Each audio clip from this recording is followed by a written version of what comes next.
Hi, welcome to my garden. Today is Saturday and you know what that means. We're going to do a quick review of this garden, then we're going to go to you and celebrate what's going on in your garden. I was asked several questions last night right after we got done harvesting what we were going to do with the sweet potatoes. Now I said we're going to go ahead and root these out, put them in containers and bring them in the house and we'd have them all winter long. Now the winter's going to be kind of long. So let me explain exactly what we're going to do with these. Same thing that we're going to do with the basil. We're going to go ahead and put these in containers, but we're going to continue to pinch them off as they grow, and we're going to continue to root those cuttings. Then we're going to continue to put those cuttings into more containers. Nice thing about sweet potatoes, a couple of these leaves got a little wilty overnight, but I'm not worried about that. Once they kick in, they're going to really take off, and they'll do really well in the warmth of the house. As they grow, each one of these spots right here where the leaves connect to the stem, they've got little bumps on them. And that's basically the same thing that we have going on here with the basil. Everywhere the leaf meets the stem is a growth point.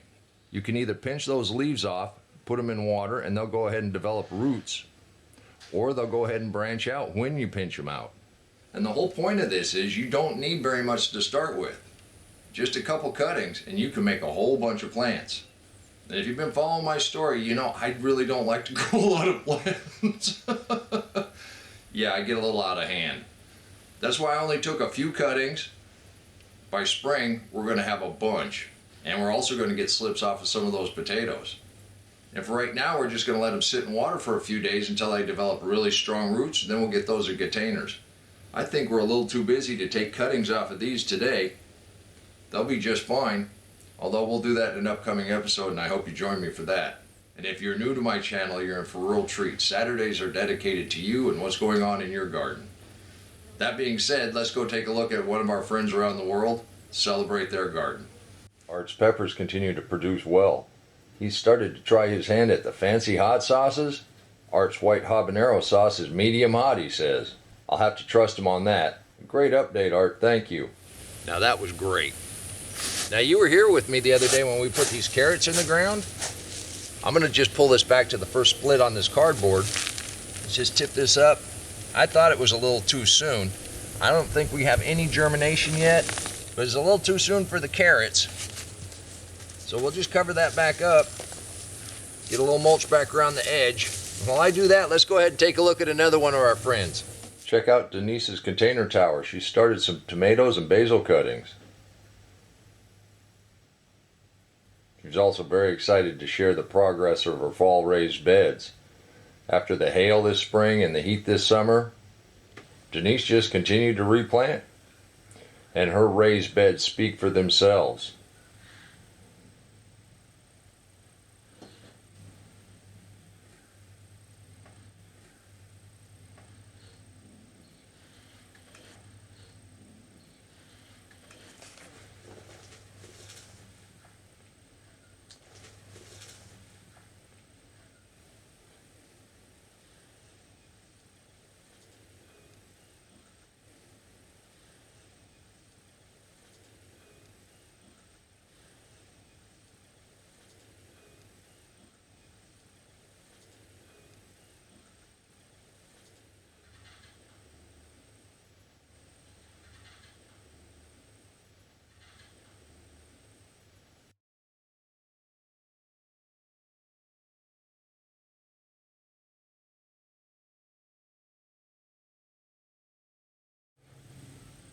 Denise, your update truly shows what you can do when you keep at it. Thank you. This is inspiring. I'm just simply amazed. This is what gives me the motivation to come out here every day and show you what's possible in our garden. Right here, we planted these seeds on Labor Day. The squash is doing really nicely. The beans are flowering. We've got several true leaves on our beets. Our turnips are growing really well. The spinach is past the heat, so they're starting to leaf out. The corn's going gangbusters. I don't know if we're going to have enough time. It got down to 42 degrees last night. And if we don't have time to get ears off of these, the corn roots are down there improving the soil. So it's a win-win altogether. Obviously our radishes are doing pretty good, and we did get a volunteer tomato that popped up, and it's flowering. It's actually got tomatoes on it. This is just another example of flower where you're rooted. You just never know what kind of impact you're going to have if you flower where you're rooted. I didn't plant this one here. I didn't do anything to it. I haven't trimmed the suckers off of it. And it is producing fruit that'll nourish my family. Let's go ahead and take a look at another one of our friends. Angie is a new contributor to our group. Angie's combination in-ground and raised beds have a wonderful variety of nice producing September goodies.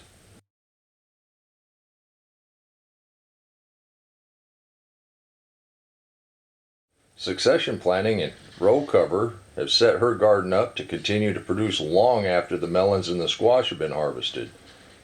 Angie, this is terrific. Thank you and welcome to our community.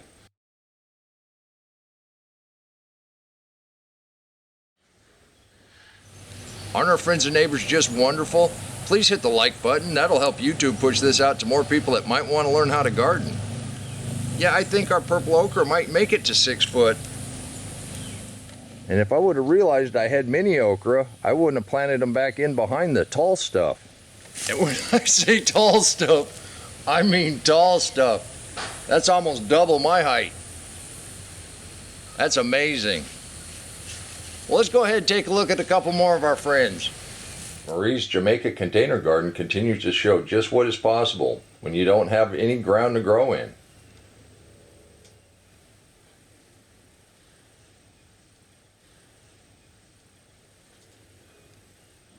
Marie, thank you for the motivation and the great ideas. Everything's looking great. Cecilia and Andrew focus on the life in the soil in their raised bed garden. They were happy to share with us how well they're growing this year.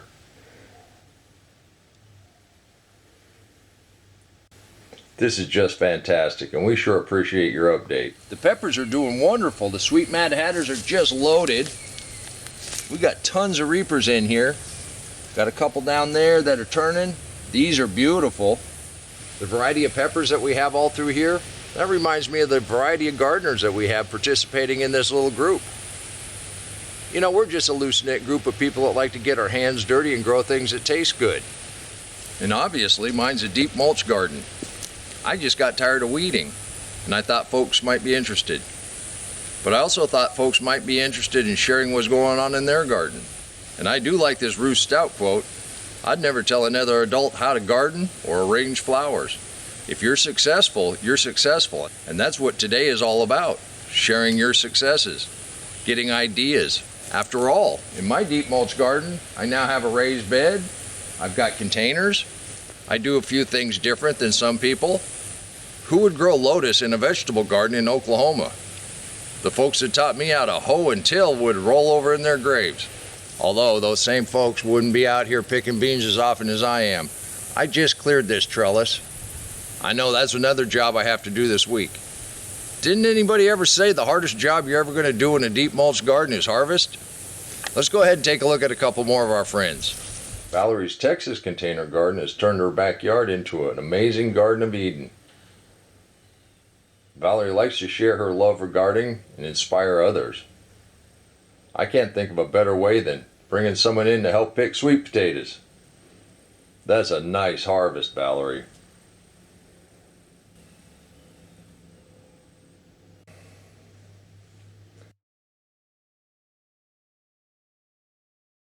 Now that the Texas heat has subsided and they're getting a little bit of rain, Valerie's containers are exploding with delights of all kinds.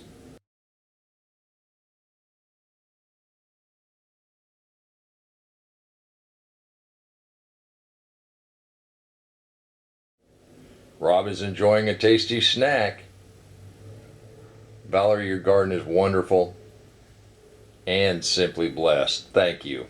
We've been following Walter's garden all year. His fall garden is planted around the sole surviving tomato, which is growing to the sky, and it's putting on tomatoes. His beans and peas are blooming and they'll be making fruit soon. His carrots are looking awesome.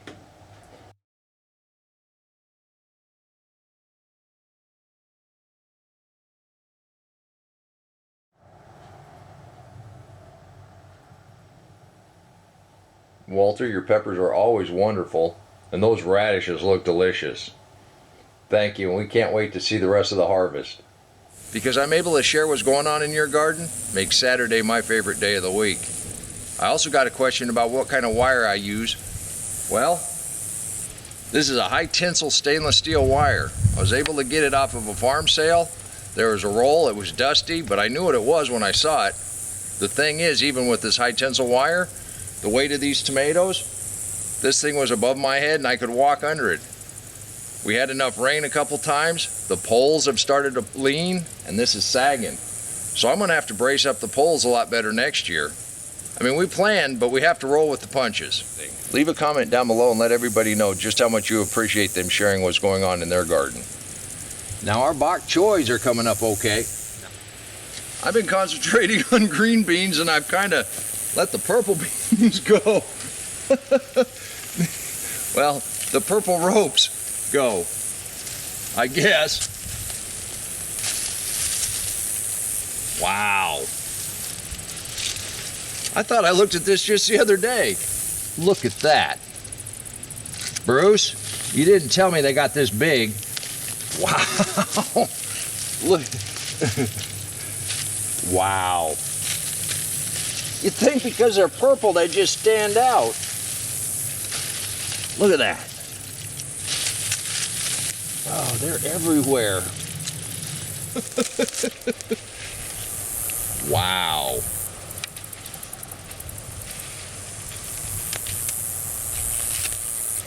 Some of these, I believe, are just going to get seeds out of, but a lot of these we're going to be able to can up. This is amazing. Wow. Oh, spider. Sometimes you make plans in the garden, sometimes you get caught by a shiny object. And there's an awful lot of shiny objects. Well, we talked about starting a project. Looks like I got a project I need to tend to today. Didn't anybody ever say the hardest work you're ever going to do in a deep mulch garden is harvest? Well, I got a little bit more to do. We got a lot more sweet potatoes to come, but that's going to be over the course of the next 2 weeks. We have a great big project that we're starting, and I hope you've started gathering your mulch. I was going to show you the basics behind that this morning, although that's gardening for you. Things change. So I'll tell you what, meet me back here in the garden tomorrow, and I'll show you exactly how I'm going to lay out the new deep mulch beds, and we'll start from there. If you want to learn a little bit about the deep mulch beforehand, click that link right there, and I'll meet you back here in the garden. And if you want to learn about the life in the soil, the reason we're doing this, click that link right there, and I'll meet you back in the garden. And until next time, remember, take care of yourself, take care of your family, and God bless you.